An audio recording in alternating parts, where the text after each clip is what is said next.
Can I ask everybody to rise and please stay standing for the alma mater and the Pledge of Allegiance and national anthem? I pledge allegiance to the flag of the United States of America and to the republic for which it stands, one nation, under God, indivisible, with liberty and justice for all.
It was the best of times, it was the worst of times.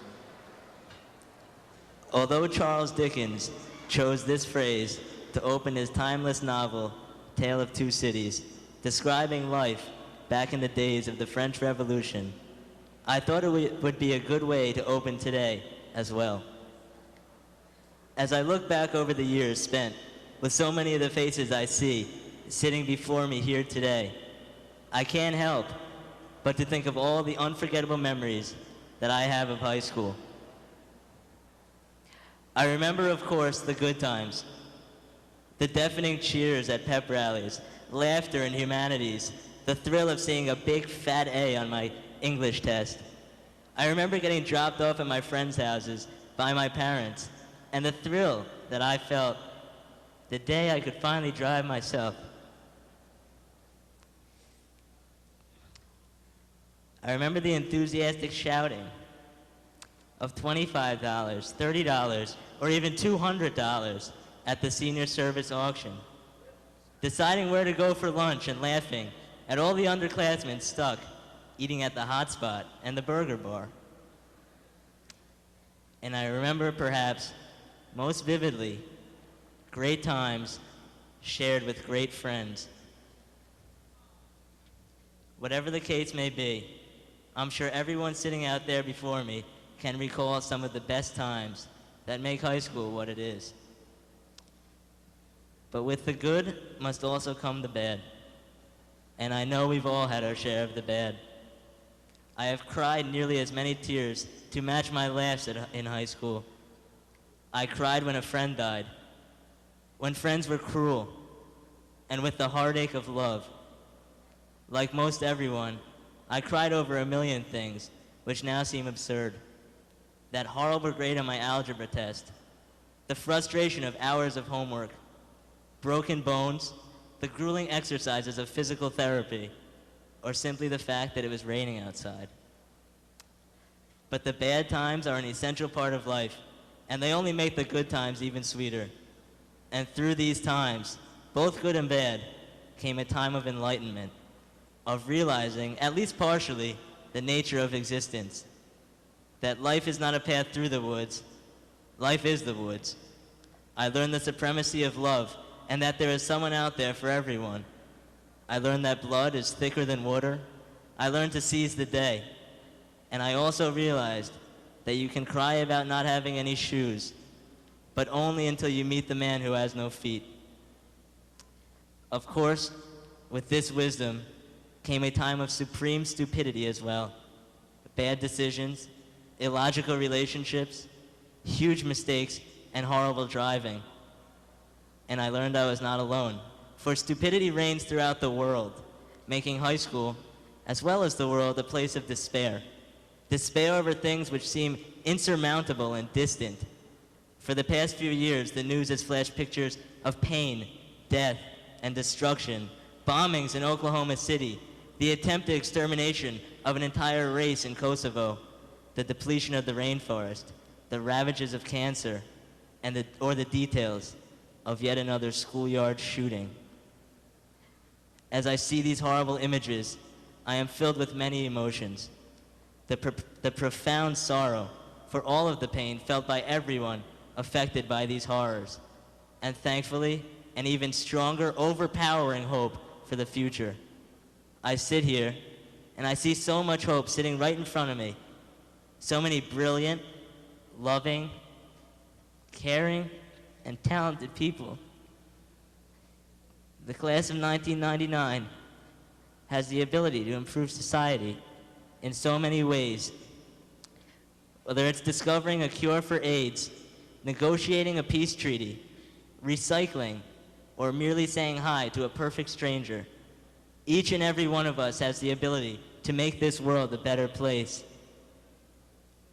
I bid you farewell, and as we begin to go our separate ways, we must remember to make the best of ourselves and to take the talents we have gained, experiences we have had, and lessons we have learned and put them to use. As we have left our marks on East Brunswick High School, academically, athletically, and artistically, we must begin to leave our marks on the world. I urge each and every one of you to recognize your own small light and let it shine. I wish for all of you success, to live with excitement and appreciation, to remain true to oneself, to love, to teach, to remember, and to give. And in the words of Jimmy Valvano, don't give up, don't ever give up. Thank you, Mom, Dad, Kenny, grandparents, family, friends, and teachers, and everybody who has helped make my life as special as it has been so far. Thank you, and God bless.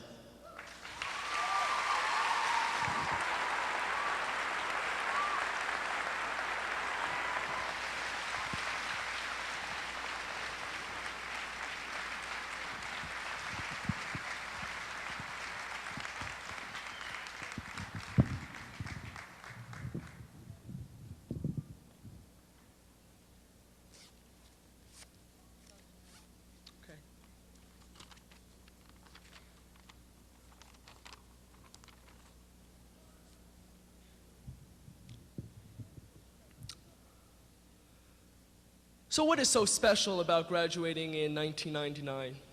We're not the last class to graduate this century, this millennium. That's next year. Does 1999 have a ring to it that I just seem to be missing?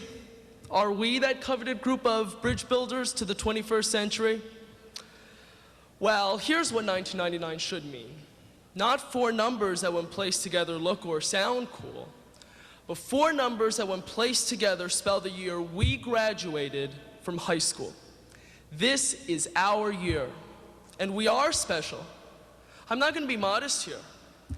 As my 6th grade verbal teacher, Mrs. Pomerantz, once announced back in Hammersholt, we've had some really great classes, but this class, your grade, has some special power.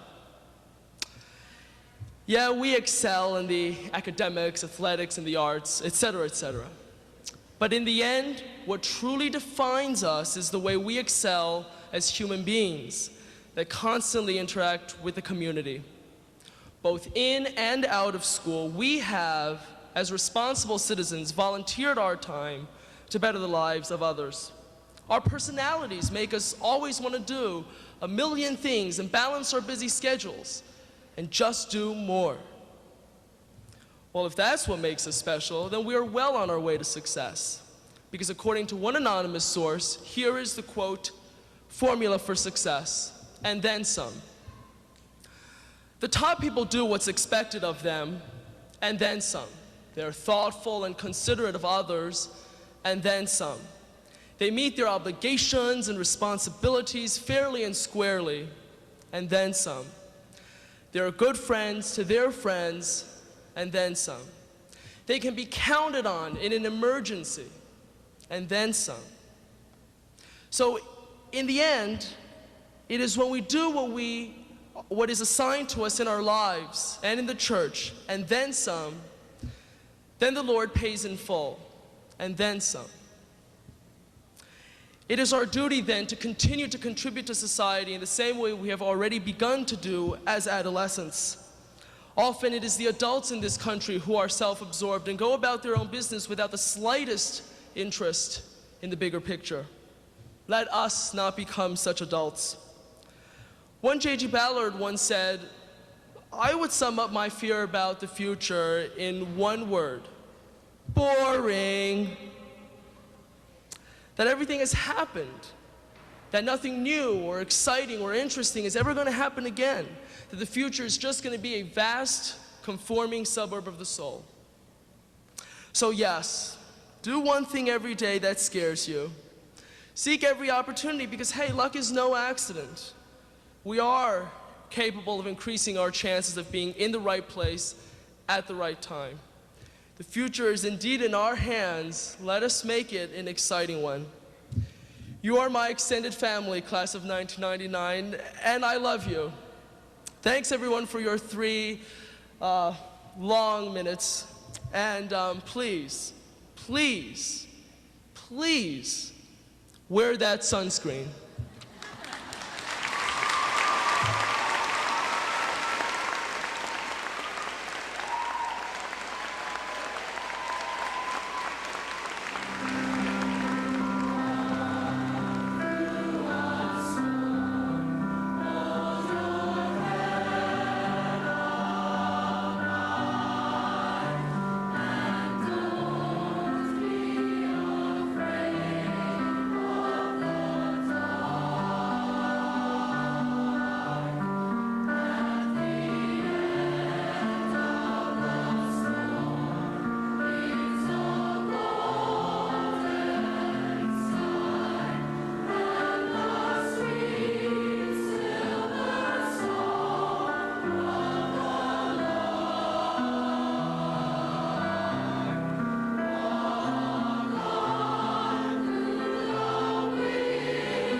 Honored guests, fellow faculty, parents, family, and most importantly, a room full of my friends, the class of '99. When I was selected to speak today, I knew immediately which topic I would address. It's not going to be academics, athletics, or the arts. No, I chose instead to address an issue that has bothered me for years. I grow weary of the negative comments about teenagers, that they are spoiled, self-absorbed, and mean-spirited. Whenever I meet someone new and he or she finds out that I am a high school teacher, mostly of seniors, the immediate response is always the same. an extended hand touching my arm supportively, accompanied by the words, "Oh, you poor thing." My first thought about these people has always been, obviously, they don't work with kids. Frankly, I can't think of a more valuable or enjoyable experience than working with you, my students. Now, I'm not saying that all teenagers are angels, because that would be delusional. Some teens are spoiled. Some are self-absorbed. But many of those that I teach have shared with me stories of tremendous loss and courage. Many of you had to grow up before your time and had to take on adult responsibilities very early in life. You've had adversity, trauma, sadness, and less than spoiled, perfect lives. Yet, you have overcome, excelled, and allowed the experiences of your childhood to forge the strength of character that will be the foundation of your adulthood, that makes you who you are. When you reflect back on your life, you will realize that this character may be the only thing that you ever possessed that really mattered. You have used your past to your best advantage and for the benefit of others. I respect your work with the mentally and physically challenged, the elderly, and the infirm. I have been so impressed by your compassion and concern for others. As a class, you have volunteered thousands of hours. Your work in homeless shelters, hospitals, and nursing homes is admirable. You've held the hands of the dying and offered them support and comfort, and to their families. You've taught children the arts, music, computers, and countless other subjects in your spare time. This has allowed them to pursue a talent, find an interest, or given them a path to follow. While directing athletic camps or participating in the Special Olympics, maybe you've helped to create a dream or to reach a potential. As you go through life, remember the success that you seek should not be measured in financial or monetary gain only. Social status is only one pinnacle for which to reach. Although I wish you each fortune, I also ask that you use your wealth, acquired status, or elevated position in society to help others. Take with you that spirit of activism you now possess and empower others to follow your lead and to aspire to be their fullest potential. It seems that for every step forward that we have taken advancing technology, we have simultaneously lost some of our humanity. As we enter the 21st century, it's time to stop the indifference and to accept the responsibility we each share. Do not view it as a burden, but rather embrace it as an opportunity for greatness, as a possible legacy for future generations.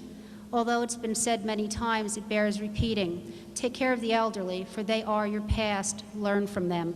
And take care of the children, for just as you are my future, today's children are your future. I believe if one individual in your life can sincerely tell you that they are a better person for having known you, then you've done your job as a human being. I have seen so many spontaneous acts of support and generosity towards your classmates offered by so many of you, and have myself been the recipient this year of your warmth and caring. I want to affirm your goodness and your selflessness. You are to be admired and applauded for your efforts. In my eyes, you represent the hope of what we might be. And in you, I see greatness. That is why I've been saying the same thing for 23 years. I love this job. It is a most rewarding experience. You've often heard me say that my pockets are empty, but my heart is full. My greatest desire for you is that your pockets be full, your heart overflow with joy, and your spirit be inspired. I will truly miss you. Come visit often. Good luck, my friends, the class of '99.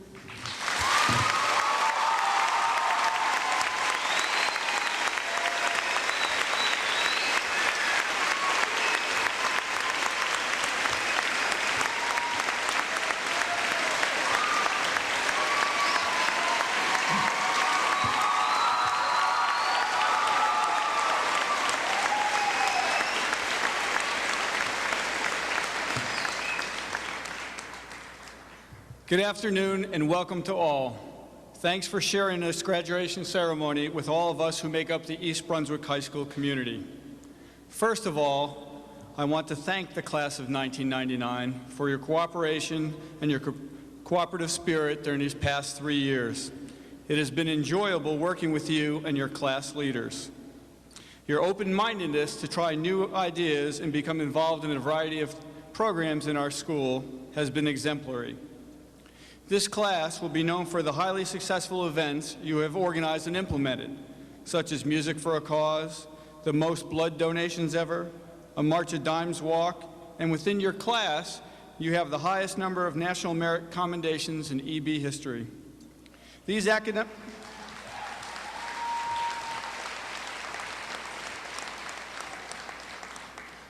academic achievements, along with your music awards and the numerous state and conference sports titles won, will forever place the class of 1999 in the memory of the East Brunswick community.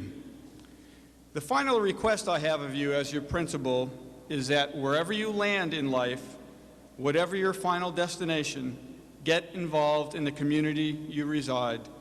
Life is not a spectator sport. The more involved you are, the more fulfilling your life will be. If you see a wrong, do something to correct it. The world is full of people who sit by and watch their lives go. Those that think one person cannot make a difference are wrong. Wars have been started and ended by the efforts of single individuals. The tide turns with one person who has the courage and vision to be different. I am asking each of you to be that person. Be that person who makes a difference in their community and the lives of others.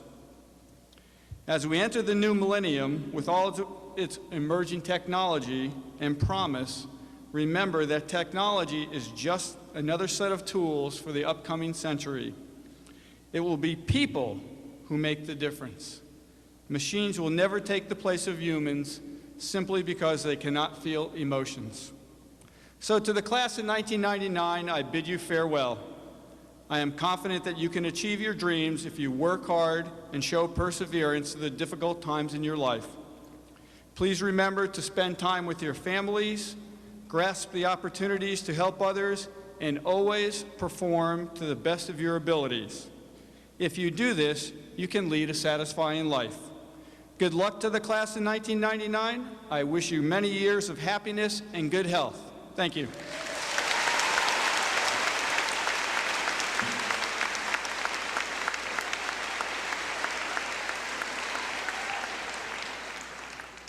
At this time, it gives me great pleasure to recognize the students who have achieved the highest academic status for their high school careers.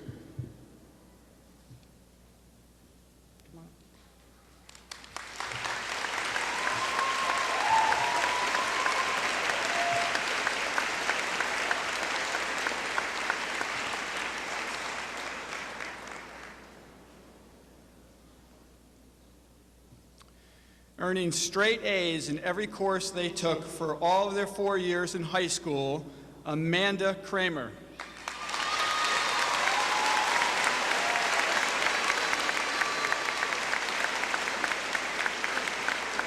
Also earning straight A's in every course he took for all the 4 years in high school, Matt Pearl.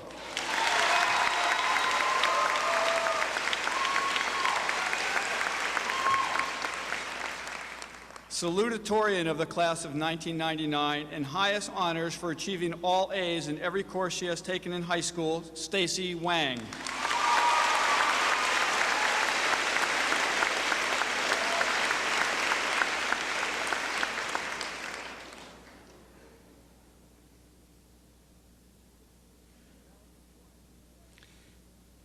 The valedictorian of the class of 1999 and highest honors for achieving all A's in every course he has taken in high school, Jonathan Lee.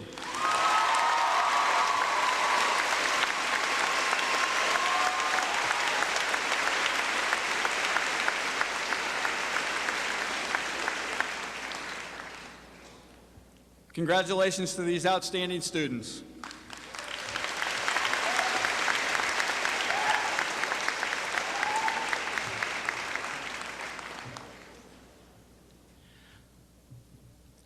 I'd like to join Mr. Tantillo in welcoming everyone to our commencement ceremony and to thank you for sharing one of the happiest days the young men and women sitting in front of me will experience in their lifetimes. While the word commence actually means begin, commencement exercises signify the end of our students' times in the East Brunswick Public Schools. And many people have made it possible for them to go on to this new phase of their lives. And before I share some thoughts with the members of the class, I'd like to thank the people who have contributed to their success. They include members of the support staff who have played a major role in creating an atmosphere that's conducive to learning. Certainly your teachers who have spent countless hours preparing lessons, offering extra help, and challenging your minds. Mr. Tantillo and the other administrators who have been responsible for each of you during your years in school.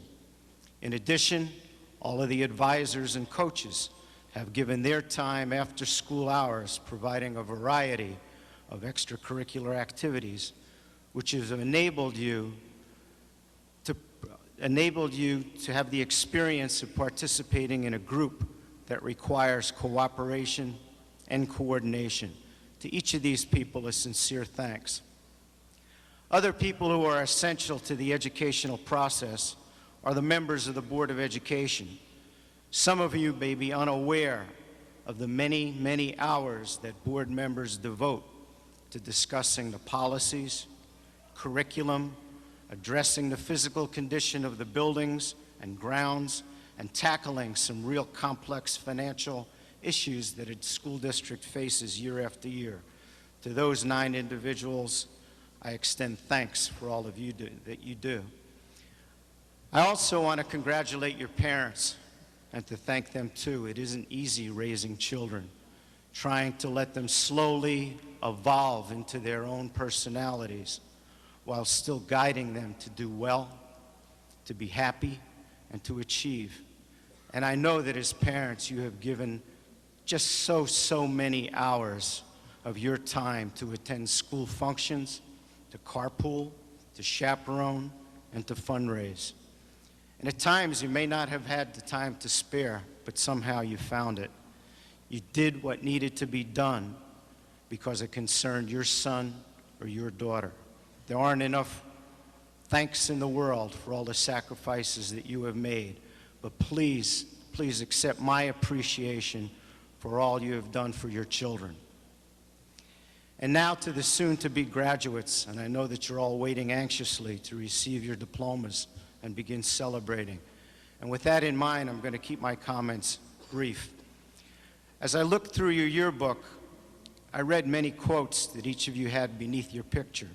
Many were serious, some from popular music figures, some from literature, but all very philosophical and profound. And I took a clue from those quotes and decided to share some lighter thoughts with you. And hopefully some of them will bring a smile, but all of them will definitely help you navigate life. And they're called Life's Little Instructions. Treat everyone you meet like you want to be treated, and watch a sunrise at least once a year. Strive for excellence, not for perfection. And on your birthday, plant a tree. Compliment 3 people every day. And never, never waste an opportunity to tell someone you love them. Leave everything a little better than you found it. Keep it simple. Think big thoughts, but relish those small pleasures. Become the most positive and enthusiastic person that you know. Be forgiving of yourself and others. Say thank you a lot and say please a lot, and avoid negative people. Buy whatever little kids are selling on card tables on their front lawns. Buy it. It'll make them feel great. Remember other people's birthdays. Have a firm handshake. And send lots of Valentine's cards. Lots of those cards. And sign them someone who thinks you're terrific. Look people in the eye and be the first to say hello, and return all things you borrow. Make new friends, but cherish the old ones. Keep secrets. Stop blaming others. Take responsibility for every area of your life. Wave at kids on school buses. Be there when people need you, and don't expect life to be fair. Never, ever underestimate the power of love. Live your life as an exclamation and not an explanation. And don't be afraid to say, I made a mistake, or I don't know. Keep your promises. Marry only for love, and count your blessings. And I'd like to add something to what Jonathan said up here. Please, please, please, please, no matter what college you attend, what career, where you are, where you go, don't forget to call your mother. It's very important.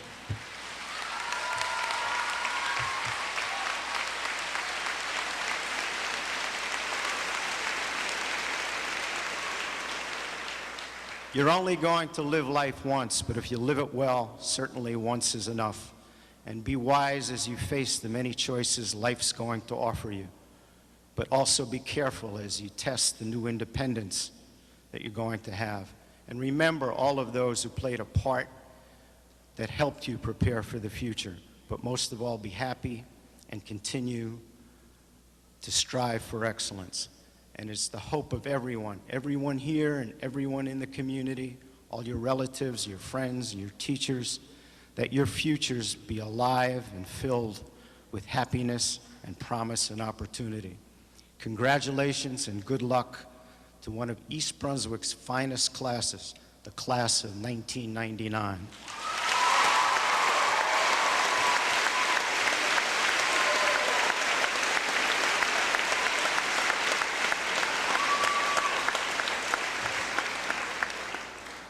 Mrs. Paulson and members of the Board of Education, at this time, it is a distinct privilege and honor for me as the Superintendent of Schools to present the East Brunswick High School class of 1999 and to certify that each student has completed the program of studies prescribed by the state of New Jersey and the East Brunswick Board of Education required for a high school diploma.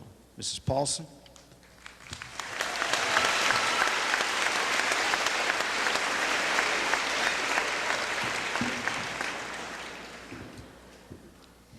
I know that everyone here is as happy as I am to be part of this well-deserved and wonderful celebration of the class of 1999. I thought for a change that you might enjoy traveling down memory lane with me and review a few significant events that have occurred during your life. Most of you, that means in the center area here, were born in 1981. That was the year that IBM introduced the first personal computer, the IBM PC. The US introduced reusable spacecraft, the Space Shuttle. The record of the year was Betty Davis Eyes by Kim Carnes, and the CDC reported a disease that caused the breakdown of the body's immune system, naming it acquired immune deficiency syndrome, AKA AIDS. Pac-Man was introduced in the US, and the first test tube baby was born. In addition, Prince Charles and Lady Di were married.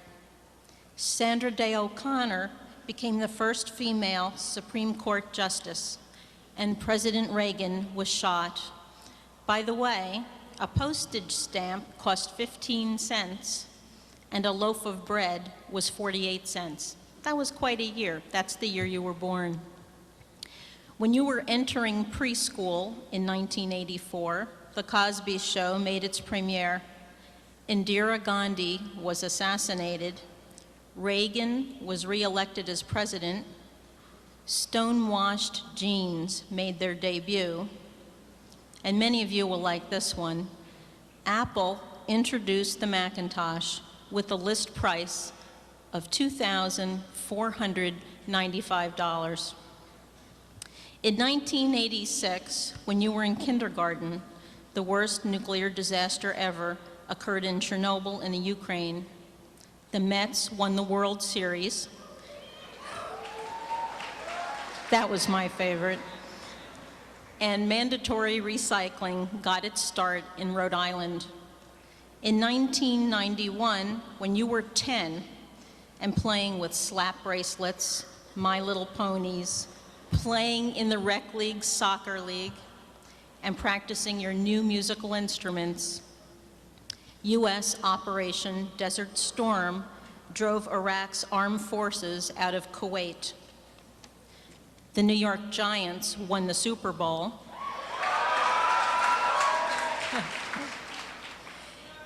And Yeltsin took power in Russia. In 1993, while you were having the Hammarskjöld experience and going to Stokes and Fairview, Schindler's List won the Oscar for Best Picture.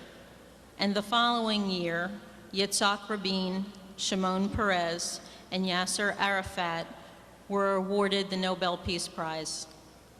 During your freshman year, President Clinton defeated Bob Dole and Ross Perot to win re-election. Independent counsel Ken Starr, remember him, began Whitewater investigations. Rent received the Tony Award for Best Musical. And Dolly, the first cloned sheep, was born. And now it all comes down to you and your senior year at East Brunswick High School. SATs will never be again. Your decisions for next year are behind you, and now it is you who will complete your timeline. Make sure that the script is in your writing and not in someone else's. Let your dreams set your course. And as Oscar Wilde said, quote, "A dreamer is one who can only find his way by moonlight, and his punishment is that he sees the dawn before the rest of the world." Take your dreams, make them your passions and your realities, and pursue them. That is what will bring you true happiness. All of us today share in your great joy and your celebration. You are our sons, you are our daughters, and you are the most exciting young men and women we have ever known.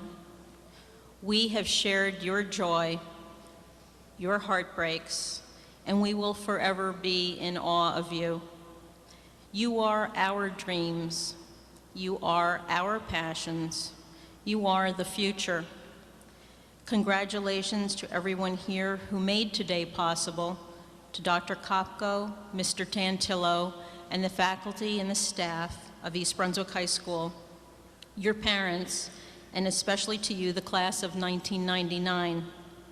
So, this is what you're waiting for. On behalf of the East Brunswick Board of Education, I accept the recommendation of the administration of East Brunswick High School and the school district and direct that the members of the class of 1999 be awarded their diplomas. Congratulations.